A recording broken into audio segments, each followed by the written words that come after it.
नमस्कार दोस्तों, एक बार पुनः हमारी उपस्थिति है भगवानपुर ब्लॉक पे और हमारे साथ जिला परिषद क्षेत्र संख्या 5 के कद्दावर मजबूत उम्मीदवार निरंजन भाई हमारे साथ होंगे।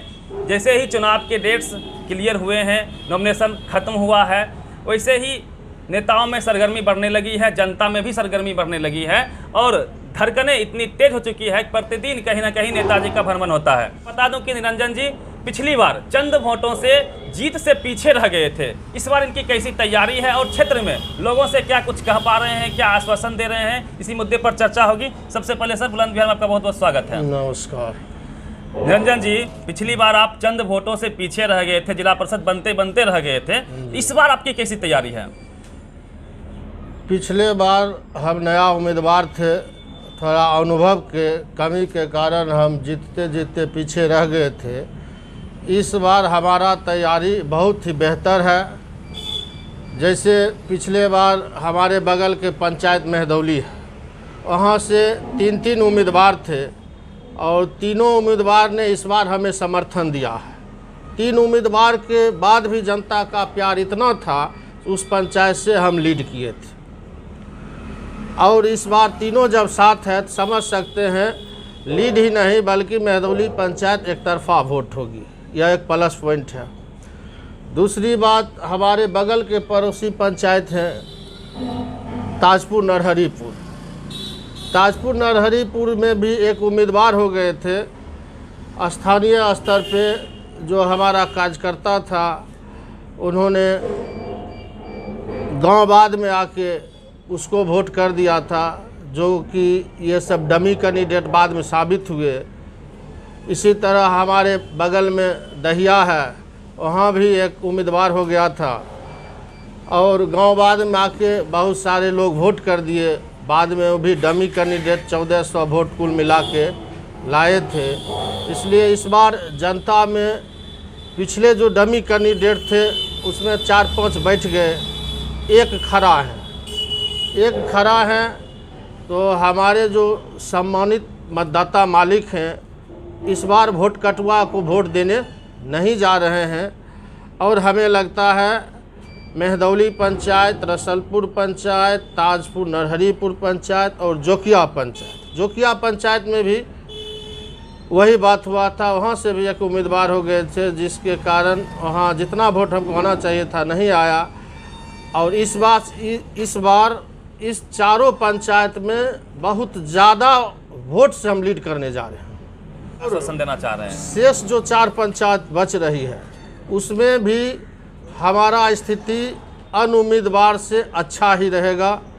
कारण जब हम घूम रहे हैं तो हमारे प्रिय मतदाता मालिक का जो समर्थन देख रहे हैं और हम इस चुनाव में सबको लेके चल रहे हैं, कहीं जातिवाद पार्टीवाद। कारण यह त्रिस्तरीय चुनाव है, सिंबल पे चुनाव नहीं होती है।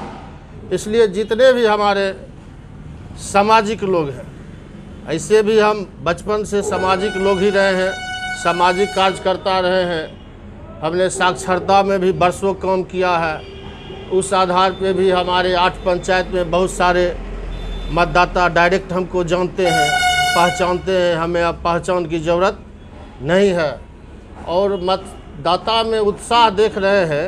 पिछली भूल को इस बार इस तरह उसको बदलेंगे कि हमारा जीत का मार्जिन बहुत ज़्यादा रहेगा। निरंजन जी, ये तो आपने अपनी तैयारी के बारे में बताया। जनता को आप क्या आश्वासन देना चाह रहे हैं? यदि आपको जनता को हम आश्वासन देना चाहते हैं, मेरा घर भगवानपुर है। मैं 24 घंटा भगवानपुर में जनता की सेवा के लिए बैठा रहता हूँ। कोई दूसरा उम्मीदवार अगर जीतता है तो जनता को परेशानी होगी, उसको खोजने के लिए उसके घर पे जाना पड़ेगा। और जनता का जो मास काम है वह प्रखंड में ही होता है, चाहे हॉस्पिटल संबंधित हो, चाहे प्रखंड से संबंधित हो, अंचल से हो, बैंक से हो, थाना से हो। और ये 5 काम में हमारे मतदाता भाई को खोजना नहीं पड़ेगा। दिन हो या रात भगवानपुर में उसका नेता बैठा मिलेगा उसकी सेवा के लिए। यह सबसे बड़ी बिंदु है और हम जाते भी हैं क्षेत्र, इस तरह का आवाज़ उठता है जो निरंजन भैया को जिताएंगे, निरंजन जी को जिताएंगे तो हमको खोजना नहीं पड़ेगा, भगवानपुर में ये खोजले मिल जाएंगे। और 24 घंटा वहीं रहते हैं, हर समय सेवा में तत्पर ऐसे भी रहते हैं, जीते या हारे। लगभग 10-15 वर्षों से हम सेवा में लगे हैं। जो भी हमारे पास आते हैं, जो भी काम से, सबको हम मदद करते हैं। किसी जहाँ तक संभव है उसमें हो सकता है 10% का काम नहीं भी होता हो, लेकिन हमको लगता है 90% व्यक्ति का काम हम अपने स्तर से अपना समय देके प्रयास करते हैं और काम होता भी है। जनता खुश है, यह आवाज़ हमको क्षेत्र में सुनने को मिलता है। आपके क्षेत्र में लगभग 8 पंचायत हैं। अभी आप सब पंचायत में जा रहे होंगे, लोगों से मुलाकात कर रहे होंगे, उनकी समस्या को सुन रहे होंगे, तो वैसी कौन कौन सी प्रमुख समस्या है, यदि आपको मौका मिलता तो सबसे पहले करने का प्रयास करेंगे? सबसे पहले हम प्रयास करेंगे, अभी भी हम गांव जाते हैं, बहुत से गरीब गुरबा का मोहल्ला है, जाने का रास्ता नहीं है, छोटा सा सकरी गली है, वो भी ढलाई नहीं हुआ है, सोलिंग नहीं हुआ है। जीतने के बाद हम प्रयास करेंगे ऐसा जहाँ जहाँ गली हमको मिल रहा है, हर पंचायत में 5-6 ऐसा मोहल्ला है जहाँ जाने का रास्ता नहीं, अभी भी कादो और कीचड़ भरा हुआ है।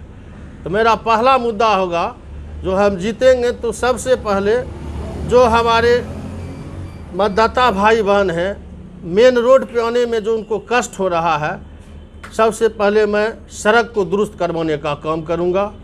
ये मेरा पहला मुद्दा रहेगा। सर, एक और सबसे बड़ा सवाल और आखिरी सवाल है कि इंदिरा आवास में ले लीजिए या नल जल की योजना ले लीजिए, शौचालय सरकार ने दिया, उसमें जम के भ्रष्टाचार हुआ है, बिना पैसा का कोई काम नहीं हुआ है। यदि आपको मौका मिलता है तो इस भ्रष्टाचार पर आप चोट करेंगे कि नहीं करेंगे? अवश्य चोट करेंगे, निश्चित चोट करेंगे। हम तो ऐलान बेजाब्ते कर देंगे, जो अगर इंदिरा आवास में पैसा मांगे, शौचालय में मांगे या अन्य किसी तरह में अगर पैसा मांगता है तो आप मेरे पास आइए, हम उस भ्रष्टाचारी को पकड़वाएंगे, अपने स्तर से भी उसका क्लास लेंगे, आम जनता के मदद से चाहेंगे यह भ्रष्टाचार खत्म हो। बहुत बहुत धन्यवाद निरंजन जी, आपने बेशकीमती समय निकाला। और मैं आपको बता दूं कि इनकी उम्मीदवारी काफ़ी मजबूत मानी जा रही है, सबसे कद्दावर चेहरा है। आप बने रहिए बुलंद बिहार के साथ। मैं रवि मेहता, बेगूसराय।